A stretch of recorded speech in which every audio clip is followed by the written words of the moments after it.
Петропавл қаласының ішкі істер бөлімі 2-ші полиция бөлімінің қызметкерлері бірнеше автокөлікті тонады деген күдікпен облыс орталығының 25 жастағы тұрғынын ұстады. Полицейлерге қала орталығындағы үйлердің аулаларында бірнеше көлік тонау фактілері жасалған туралы хабар келіп түседі. Тексеру барысында аталған факті расталады.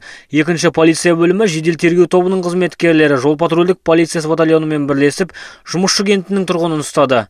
Ол тексеріліп, ұрланған заттар, аккумуляторлар, бейнетіркеу құралдары мен құрал саймандар және тағы басқалары табылды. Ол бұл заттардың барлығын түнгі уақытта аулаларда қаңтарылып тұрған көліктердің есігін бұзып алып кетіп отырған. Жедел іздестіру іс-шаралары барысында Петропавл қаласының 25 жастағы тұрғыны анықталды. Аталмыш факті бойынша Қазақстан Республикасы қылмыстық кодексінің 188 бабы бойынша қылмыстық іс қозғалды. Бүгін күні күдіктінің қамауға алу шаралары қолданылуда. Қылмыскер бұл істерін түнгі сағат 1 мен таңғы сағат 5 аралығында жасаған. Бір қызығы, ол тек кеңестік кезде шығарылған көліктерді тонаған. Көліктердің ішіне есіктердің құлыптарын бұзып кіріпті. 20-ға жуық көлікті тонап, жинағанын үйіне апармақ болып такси шақырған. Алайда оны оқиға орнына келіп жеткен тәртіп сақшылары қолға түсіреді. Жауап алу барысында ол ұрланған заттарын сатып, ақшаны керегіне жаратпақшы болғанын айтып түсіндірді.